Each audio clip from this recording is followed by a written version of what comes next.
Question number 1. Crochet തയ്യൽ ആരംഭിക്കുന്നത് ഏത് സ്റ്റിച്ച് ഉപയോഗിച്ചാണ്? ഉത്തരം chain stitch. Question number 2. Dart and pleat press ചെയ്യാൻ ഉപയോഗിക്കുന്ന ഉപകരണം, അതായത് ഡാർട്ടുകളും പ്ലീറ്റുകളും പ്രസ് ചെയ്യാൻ, അയൺ ചെയ്യാൻ ഉപയോഗിക്കുന്ന ഉപകരണം ഏതാണ് എന്നാണ് ചോദ്യം. ഉത്തരം ഡ്യൂപ്ലെക്സ് ബോർഡ്. ഗോളാകൃതിയിലുള്ള ഭാഗങ്ങൾ പ്രസ് ചെയ്യാൻ ഉപയോഗിക്കുന്ന ഉപകരണം എന്ന് ചോദിച്ചാലും ഉത്തരം ഡ്യൂപ്ലെക്സ് ബോർഡാണ്. Question number 3. നീഡിൽ ബോർഡിന്റെ നീളവും വീതിയും എത്ര? നീഡിൽ ബോർഡിന്റെ നീളവും വീതിയും എത്ര? വെൽവെറ്റ് ക്ലോത്ത് പ്രസ് ചെയ്യാൻ ഉപയോഗിക്കുന്ന ഉപകരണമാണ് നീഡിൽ ബോർഡ്. അതിന്റെ നീളവും വീതിയും 75 സെന്റിമീറ്റർ വീതിയും 45 സെന്റിമീറ്റർ നീളവുമാണ് ഉത്തരം. അടുത്ത ചോദ്യം. ക്രോഷ്യോ വർക്കിൽ ദ്വാരമുണ്ടാക്കാൻ ഉപയോഗിക്കുന്ന സൂചിയുടെ പേര്. ക്രോഷ്യോ വർക്കിൽ ദ്വാരമുണ്ടാക്കാൻ ഉപയോഗിക്കുന്ന സൂചിയുടെ പേര് ആണ് ചോദിച്ചിട്ടുള്ളത്. ഉത്തരം ബൈൻഡിംഗ് നീഡിൽ. ഉത്തരം ബൈൻഡിംഗ് നീഡിൽ. Question number 5. ഇസ്തിരിപ്പെട്ടി എത്ര ചൂടുള്ളതാണെന്നും എത്ര ചൂട് കുറവാണെന്നും അറിയുന്നതിന് പറയുന്ന പേര്. ഉത്തരം speaking of iron. Speaking of iron. Question number 6. വസ്ത്രങ്ങളിലെ കാരിരുമ്പിന്റെ കറ കളയാൻ ഉപയോഗിക്കുന്നത് എന്ത്? വസ്ത്രങ്ങളിലെ കാരിരുമ്പിന്റെ കറ കളയാൻ ഉപയോഗിക്കുന്നത് ടർപ്പന്റൈൻ ആണ്. ഉത്തരം ടർപ്പന്റൈൻ. Question number 7. പരുത്തി തുണികൾക്ക് തിളക്കം കൂട്ടുവാൻ കനമേറിയതും ചൂടുള്ളതുമായ റോളറുകൾക്കിടയിൽ വച്ച് അമർത്തുന്നതിന് പറയുന്ന പേര്. ഉത്തരം കാലണ്ടറിംഗ്. പരുത്തി തുണികൾക്ക് തിളക്കം കൂട്ടുവാൻ കനമേറിയതും ചൂടുള്ളതുമായ റോളറുകൾക്കിടയിൽ വച്ച് അമർത്തുന്നതിന് പറയുന്ന പേര് കാലണ്ടറിംഗ്. 8. വസ്ത്രങ്ങൾക്ക് തുണി മുറിക്കുമ്പോൾ ചുറ്റളവുകൾ തുണിയുടെ ഏതു വശമായി വരണം? വസ്ത്രങ്ങൾക്ക് വേണ്ടി തുണി വെട്ടുമ്പോൾ അല്ലെങ്കിൽ മുറിക്കുമ്പോൾ ചുറ്റളവുകൾ വരേണ്ടത് ഏതു വശത്താണ്? ഉത്തരം വീതിവശം.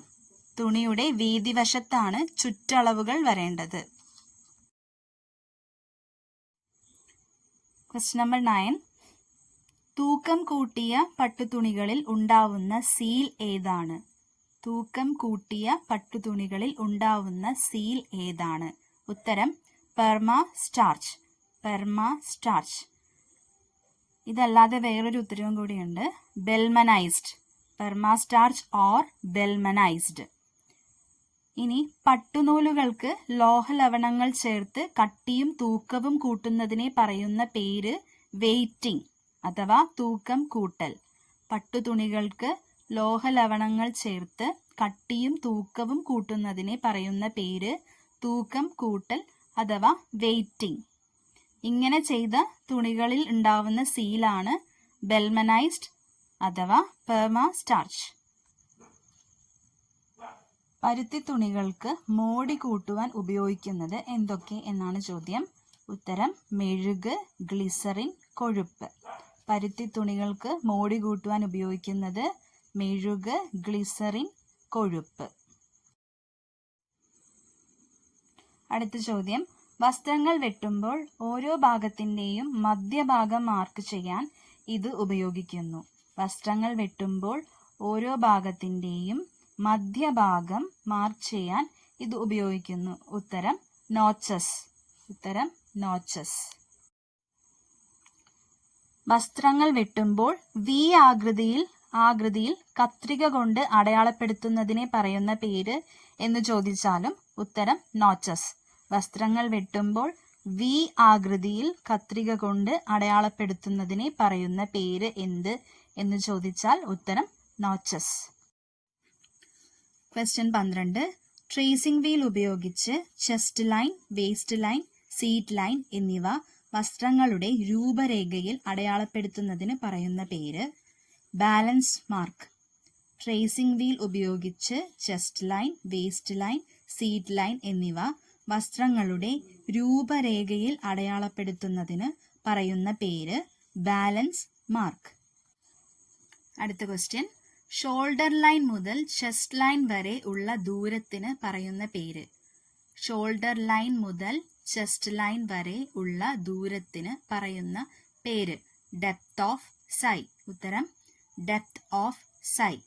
ആം ഹോളിന്റെ ചുറ്റളവിനെ പറയുന്ന പേരാണ് സൈ. ആം ഹോളിന്റെ ചുറ്റളവിനെ പറയുന്ന പേരാണ് സൈ. അതുപോലെ വസ്ത്രങ്ങളുടെ കൈ ബോഡി പാർട്ടിൽ പിടിപ്പിക്കുന്ന ഭാഗത്തിനാണ് ആം ഹോൾ എന്ന് പറയുന്നത്. വസ്ത്രങ്ങളുടെ കൈ ബോഡി പാർട്ടിൽ പിടിപ്പിക്കുന്ന ഭാഗത്തിനാണ് ആം ഹോൾ എന്ന് പറയുന്നത്. വസ്ത്രങ്ങളിൽ വച്ച് തയ്ക്കുന്ന കൈക്ക് ആം എന്ന് പറയുന്നു. വസ്ത്രങ്ങളിൽ വെച്ച് തയ്ക്കുന്ന കൈക്ക് ആം എന്ന് പറയുന്നു. Question number 14. തുണിയുടെ നല്ല വശത്തിനെ പറയുന്ന പേര്. തുണിയുടെ നല്ല വശം, അതായത് റൈറ്റ് സൈഡ്. റൈറ്റ് സൈഡിനെ പറയുന്ന പേര് ഫേസ്. ഉത്തരം ഫേസ്. Question number 15. നെയ്തെടുത്ത തുണികളിലെ നൂലുകളുടെ ദിശ എന്നറിയപ്പെടുന്നത് എന്ത്?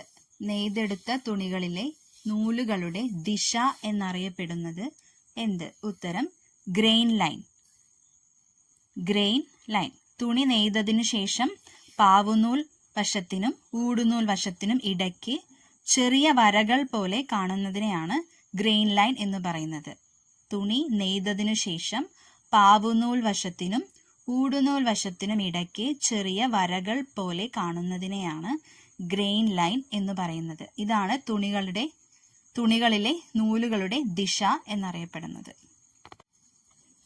അടുത്ത ചോദ്യം. സ്ക്വയർ ആയിട്ട് നെടുകയും കുറുകയും വരെയുള്ള തുണികളെ പറയുന്ന പേര്. സ്ക്വയർ ആയിട്ട് നെടുകയും കുറുകയും വരെയുള്ള തുണികളെ പറയുന്ന പേര് പ്ലെയ്ഡ്. ഉത്തരം plaid. Question number 17. Velvet, Turkey മുതലായ തുണികളിൽ നല്ല ഭാഗത്ത് പൊങ്ങി നിൽക്കുന്ന നൂലുകളെ പറയുന്ന പേര്. വെൽവെറ്റ്, ടർക്കി മുതലായ തുണികളിൽ നല്ല ഭാഗത്ത് പൊങ്ങി നിൽക്കുന്ന നൂലുകളെ പറയുന്ന പേര്. ഉത്തരം പൈൽ. ഉത്തരം പൈൽ. അടുത്ത ചോദ്യം. എല്ലാ വരികളും നിറ്റ് ചെയ്ത് രണ്ടു വശത്തും ഒരേ തരത്തിൽ തയ്യൽ കാണുന്നതിന് പറയുന്ന പേര്. എല്ലാ വരികളും നിറ്റ് ചെയ്ത് രണ്ടു വശത്തും ഒരേ തരത്തിൽ തയ്യൽ കാണുന്നതിന് പറയുന്ന പേര് ഗാർട്ടർ സ്റ്റിച്ച്. ഉത്തരം ഗാർട്ടർ സ്റ്റിച്ച്. Question number 19. നെഞ്ചും അരക്കെട്ടും ഒരേ അളവായിരിക്കുകയോ അരക്കെട്ടിന്റെ അളവ് അല്പം കൂടിയിരിക്കുകയോ ചെയ്യുന്ന ശരീരാകൃതിയെ പറയുന്ന പേര്. ഉത്തരം കോർപ്പുലന്റ് ഫിഗർ അഥവാ തടിച്ച ശരീരം. നെഞ്ചും അരക്കെട്ടും ഒരേ അളവായിരിക്കുകയോ അരക്കെട്ടിന്റെ അളവ് അല്പം കൂടിയിരിക്കുകയോ ചെയ്യുന്ന ശരീരാകൃതിയെ പറയുന്ന പേര് കോർപ്പുലന്റ് ഫിഗർ അഥവാ തടിച്ച ശരീരം. Question number 20. കോട്ട് തുടങ്ങിയ വസ്ത്രങ്ങളിൽ ശരിയായ ആകൃതി കിട്ടാതെ ചുളിവുകൾ വരുന്നതിനെ പറയുന്ന പേര്. കോട്ട് തുടങ്ങിയ വസ്ത്രങ്ങളിൽ ശരിയായ ആകൃതി കിട്ടാതെ ചുളിവുകൾ വരുന്നതിനെ പറയുന്ന പേര്. ഉത്തരം ക്രൂക്കഡ്. ഉത്തരം ക്രൂക്കഡ്. Question number 21. ഒരു വ്യക്തി നിവർന്നു നിൽക്കുമ്പോൾ ഉള്ള ശരീരാകൃതിയുടെ രീതിയെ പറയുന്ന പേര്. ഒരു വ്യക്തി നിവർന്നു നിൽക്കുമ്പോൾ ഉള്ള ശരീരാകൃതിയുടെ രീതിയെ പറയുന്ന പേര്. ഉത്തരം ബോഡി ബാലൻസ്. ഉത്തരം ബോഡി ബാലൻസ്. 22. ഒരു വസ്ത്രത്തിന്റെ ബട്ടൺ പിടിപ്പിക്കേണ്ട സ്ഥലത്തു നിന്നും വസ്ത്രത്തിന്റെ അറ്റം വരെയുള്ള ദൂരത്തിന് പറയുന്ന പേര്. ഒരു വസ്ത്രത്തിൽ ബട്ടൺ പിടിപ്പിക്കേണ്ട സ്ഥലത്തു നിന്നും വസ്ത്രത്തിന്റെ അറ്റം വരെയുള്ള ദൂരത്തിന് പറയുന്ന പേര്. ഉത്തരം ബട്ടൺ സ്റ്റാൻഡ്. Button stand. 23. യഥാർത്ഥ വസ്ത്രത്തിനും ഫേസിങ്ങിനും ഇടയ്ക്ക് വച്ച് തയ്ക്കുന്ന തുണിയെ പറയുന്ന പേര്. യഥാർത്ഥ വസ്ത്രത്തിനും ഫേസിങ്ങിനും ഇടയ്ക്ക് വച്ച് തയ്ക്കുന്ന തുണിയെ പറയുന്ന പേര് ഇന്റർഫേസിംഗ്. Answer interfacing. 24. വസ്ത്രത്തിൽ ഒരു ഭാഗം ചുരുക്കി പിടിക്കുകയും ഒരു വശം ലൂസായി കിടക്കുകയും ചെയ്യത്തക്കവണ്ണം തയ്ക്കുന്നതിന് പറയുന്ന പേര്. വസ്ത്രത്തിൽ ഒരു ഭാഗം ചുരുക്കി പിടിക്കുകയും ഒരു വശം ലൂസായി കിടക്കുകയും ചെയ്യത്തക്കവണ്ണം തയ്ക്കുന്നതിനെ പറയുന്ന പേര് പ്ലീറ്റ്സ് അഥവാ പ്ലീറ്റുകൾ. പ്ലീറ്റ്സ് അഥവാ പ്ലീറ്റുകൾ. അവസാനത്തെ ചോദ്യം, നിക്കറിൽ ബട്ടൺ ഹോൾ തയ്ക്കുന്ന ഫ്ലൈ ഏത് വശത്താണ് ഉണ്ടാവുക? നിക്കറിൽ ബട്ടൺ ഹോൾ തയ്ക്കുന്ന ഫ്ലൈ ഏത് വശത്താണ് ഉണ്ടാവുക? ഉത്തരം ഇടതുവശം. ഉത്തരം ഇടതുവശം. നിക്കർ, ഷോർട്സ്, പാൻസ് മുതലായവയുടെ മുൻവശത്തെ തുറപ്പിൽ ഇടതുവശത്ത് ബട്ടൺ ഹോൾ തയ്ക്കുന്ന തുണ്ടിനെ പറയുന്ന പേരാണ് ഫ്ലൈ. നിക്കർ, ഷോർട്സ്, പാൻസ് മുതലായവയുടെ മുൻവശത്തെ തുറപ്പിൽ വലതുവശത്ത് ബട്ടൺ പിടിപ്പിക്കുന്നതിന് വേണ്ടി വച്ച് തയ്ക്കുന്ന തുണിയെ ഫ്ലൈ ക്യാച്ച് എന്ന് പറയുന്നു. ഇടതുവശത്ത് ബട്ടൺ ഹോൾ തയ്ക്കുന്ന തുണ്ടിനെ ഫ്ലൈ എന്നും വലതുവശത്ത് ബട്ടൺ പിടിപ്പിക്കുന്നതിന് വേണ്ടി വച്ച് തയ്ക്കുന്ന തുണിയെ ഫ്ലൈ ക്യാച്ച് എന്നും പറയുന്നു.